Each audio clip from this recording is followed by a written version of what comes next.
Welcome to Your Choice 2022 primary election coverage on HOMTV. I'm Sydney Kenzer. In the proposals section of the August 2nd primary election ballot, Meridian Township voters will consider several questions, the majority concerning millages. One such millage concerns funding for the Capital Area District Libraries, or CADL. Let's take a look at the ballot language. Shall the Capital Area District Library tax, which expired December 2021 of 1.56 mils or $1.56 per $1,000 of taxable value on all taxable property within the limits of the district, which has been reduced to 1.5528 mils or $1.55 per $1,000 of taxable value by the required millage rollbacks, be renewed and increased back to 1.56 mils or $1.56 per $1,000 of taxable value, and levied for 4 years, 2022 through 2025 inclusive. Based upon Capital Area District Library's budget forecast, the rollback millage rate will be insufficient to meet anticipated library needs.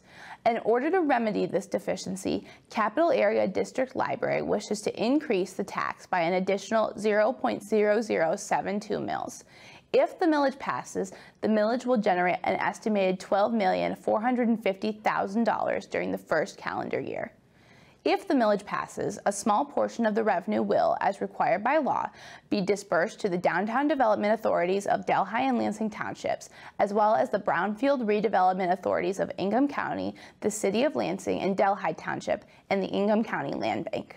To reiterate, the proposal asks whether or not a previous CADL tax should be renewed at its original rate of 1.56 mils. In other words, that's $1.56 per $1,000 of taxable value. Today we're joined by Scott Duimstra, the Executive Director of Capital Area District Libraries. Thanks so much for joining us. Oh, thanks for having me. To start, can you explain what the ballot language for this proposal is asking voters to consider? Sure. So this is our operating millage. It pays for staff. It pays for materials. So if you come to any of our libraries, check out books, movies, music, it pays for those things. It pays for technology. So if you're at home using digital collections, it pays for that. It pays for wireless, pays for internet. Basically, it pays for everything to keep our library doors open and for the stuff you see when you come into our libraries. We'd like to remind viewers that this is not a new millage, but a renewal of a pre-existing one. With that in mind, what's the millage's history? When was it first and last renewed? Sure. So it was actually started in 1998 when Capital Area District Library formed. So it's a combination of the Ingham County Library System and the Lansing Public Library System coming together and having the operating millage. Then in 2006, we actually asked to increase the millage rate up to 1.56 mils.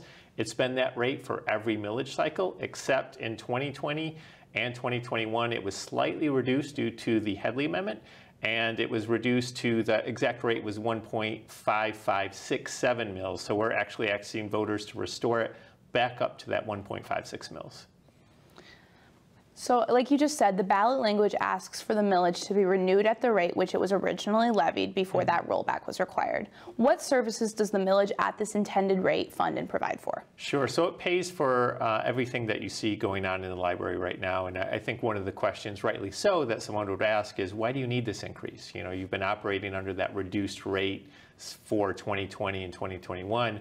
My reply to that would be, we were actually, due to the pandemic, had slightly reduced services. So we weren't open as much, didn't have as much traffic, and so we were able to operate under that reduced revenue amount. Now it's more business as usual. The library's back open full hours.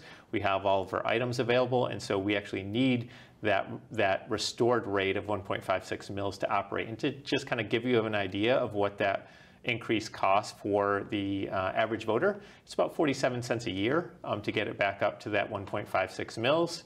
And for us, that's a lot. So it may seem small to the individual voter, but for us, it's about $50,000 to $60,000 a year. And if you look at services, what that would fund, we have a very popular Library of Things collection. It's kind of non-traditional library items like Wi-Fi hotspots, instruments.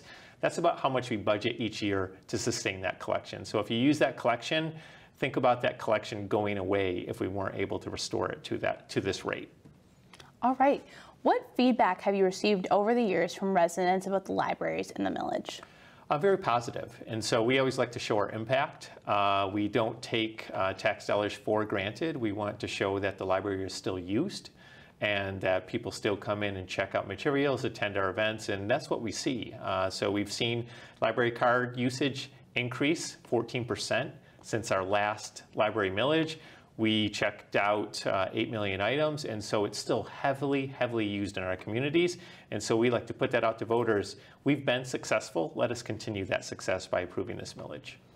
Do you have any plans for new uses of millage funding if it passes? Yeah, so we always look at new resources or how our resources evolve as well too. So it's probably adding new technology, expanding our digital collections, but also expanding the current formats that people check out. So if you check out books, if you check out music, we look at that data and we're going to expand those collections based on use. The ballot language also says that if the millage passes, law requires that a small portion of it will be dispersed to the downtown development authorities of Delhi and Lansing Townships, the brownfield redevelopment authorities of Ingham County, the City of Lansing and Delhi Township, and the Ingham County Land Bank. Can you talk about why that is and what that money will be used for? Sure. Number one question we get, and we actually get it a lot more in recent years as more people vote absentee, and probably rightly so, a good thing, they read their ballot language more closely. And so we try to be as transparent as possible. And what that means, probably the first question we get from individuals is, if this passes, are my tax dollars going to support, say, a taxing authority like a DDA or a brownfield in another area? It is not. It's only for the area that it's captured in. So you mentioned the Downtown Development Authority of Delhi Township. It's only within the mapped area of that Downtown Development Authority that a small portion of those tax dollars will go, that normally would 100% go to the library. There's a very small portion of that that goes to that Downtown Development Authority. That is required by law. So there's laws around DDAs and brownfield redevelopments that they can capture a small portion. The reason that we don't, so the other question we get is, what's that exact amount? What do you mean by a small portion? We usually don't know that until after the fact. We get what's called a settlement report from the county, and that actually tells us how much money was captured from our millage. But what I can share is it usually is a very small portion, anywhere from 1% to 3% that is actually captured. But again, it's only in those areas that are listed and that the project is actually going on. So your tax dollars aren't going to support another taxing authority in a different region in Ingham County. All right. Do you have any final comments or information you'd like to share with our viewers? I would just, I can't tell individuals how to vote. I just would like to share the information so that they are informed voters. And the thing that I hope that they take away from it is we've been heavily supported in the past on our ballot initiatives. We try to be as transparent as possible as how we spend tax dollars. And so look at the value that the library brings into the community. Look at it how you're a user. If you are a user of a library, very easy to make that money back by checking out anywhere from 2 to 3 items a year. You already make that money back that you spend in tax dollars on library services. If you're not a library user, we bring what we call a halo effect. So people who visit libraries also visit parks. They also visit local businesses. And so think about the impact that a library makes on your community when you're deciding to make that vote on August 2nd.